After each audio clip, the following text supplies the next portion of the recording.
One of the best parts about cinema and books is that the characters portrayed are fictional. It allows for some pretty crazy evil characters to take shape, but there's definitely something comforting about the fact that those characters are fictional and not real. But what happens when a fictional character from a film or a book inspires someone to commit a crime in real life? Well, it's actually happened quite a bit. And you're about to hear the top 10 shocking crimes inspired by fictional characters. What is gravy? You are watching IO. I'm Charlotte Dobre, and I thought this was a very appropriate list for Halloween, don't you think? Sorry, I kinda half-assed it this year. I kinda just had this in the closet over there. I was supposed to go to an audition, okay? So just leave me alone. I can't show up to an audition in a costume. Happy Halloween from everyone at IO. Subscribe for the latest trending news updates and spiciest top 10 lists on YouTube, and follow us on social media. I think the IO Instagram account is almost at 10K.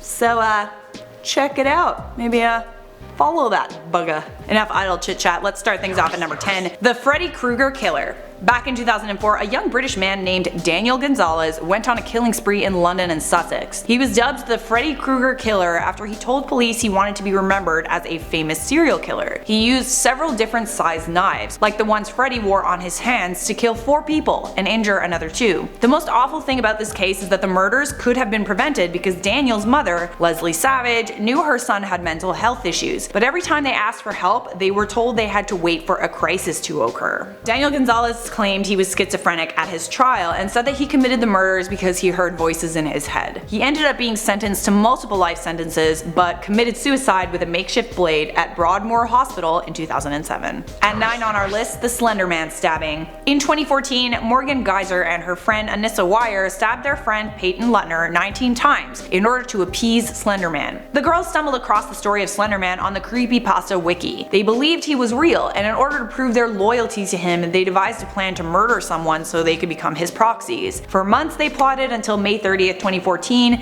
the morning after Morgan's 12th birthday party. They lured Peyton into the woods under the impression that they were going to play hide and seek. Instead, they pinned Peyton down and stabbed her 19 times. She ended up actually surviving the attack. She crawled out of the woods barely alive and was found by a cyclist who called 911. Wire got 25 years in a mental hospital, and Geyser, who was the one who actually carried out the stabbing, got a much harsher sentence, 40 years in a mental institution. In at 8, the Saw Murderer. In the year 2013, a 25-year-old man named Matthew Tinling was sentenced to 30 years for the murder and torture of Richard Hamilton. Hamilton was a former soldier who was homeless and living at a shelter with Tinling. Tinling tried to recreate a scene from the film Saw 6, where Jigsaw has his victims complete tests. I honestly can't talk about what happened because it's a little bit too graphic for YouTube, but you get it, it was gross. It was gross and it was vile and it was nasty. Police found a copy of the Saw 6 DVD in Tinling's room. Of course, you can't only blame it on the movie. Tinling had mental health and drug problems as well. In fact, his motive was to steal Hamilton's pin. He received $300 disability payments every 2 weeks. At lucky number 7, The Godfather. In the 1970s, the filming of The Godfather led to a real-life mafia hit. So there was this guy. His name was Joe Colombo. Colombo was this New York crime boss in the early 1960s. He was unlike any other mob bosses that came before him because he liked to cause a stir in the media. He also, for some reason, had a problem with the filming of The Godfather and formed the Italian-American Civil Rights League. The league was used to protest and influence the movie, and Colombo actually succeeded in having the word mafia removed from the script. How'd he do that? He threatened the movie makers by convincing residents of Little Italy to become uncooperative toward the movie makers. Anyway, the mob really didn't like that Colombo was being a pain in the petition, causing a lot of drama, so they organized a hit on him. You know, Colombo actually ended up surviving the hit and became a quadriplegic. He ended up being the basis of the character Joey Zassa in The Godfather Part 3. I can only keep up that accent for one number. I'm done, guys. At number 6, The Dark Knight. Who could forget the Aurora Massacre from 2012, where James Holmes opened fire on a theater full of people watching The Dark Knight Rises. Holmes became obsessed with Heath Ledger's interpretation of the Joker over the course of 4 years. He wrote out his detailed plans in a journal and even planned out what to do when he was arrested and how he would talk to police and doctors. To commit the act, Holmes dyed his hair to look like Heath Ledger's, and he also told Colorado police that he was the Joker when he was caught.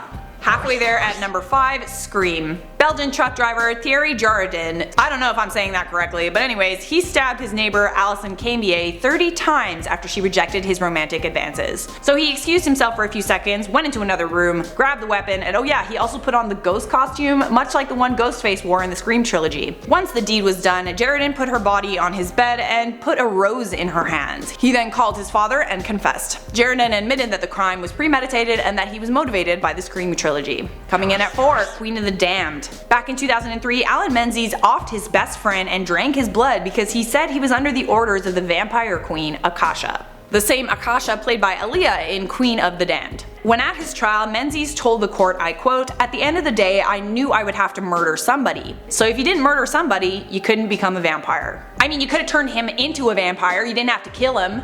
Menzies had watched Queen of the Damned more than 100 times. He was put in jail for life and was found dead in his prison cell in 2004 after taking his own life. In at 3, The Purge. The Purge is that film from 2013 where the premise is for one night every year the government would allow citizens to commit any crime without fear or prosecution. 19-year-old Jonathan Cruz went on a 4-day killing spree in 2016. He was said to have sent messages to his girlfriend referencing the purge, like, "I purge every night now."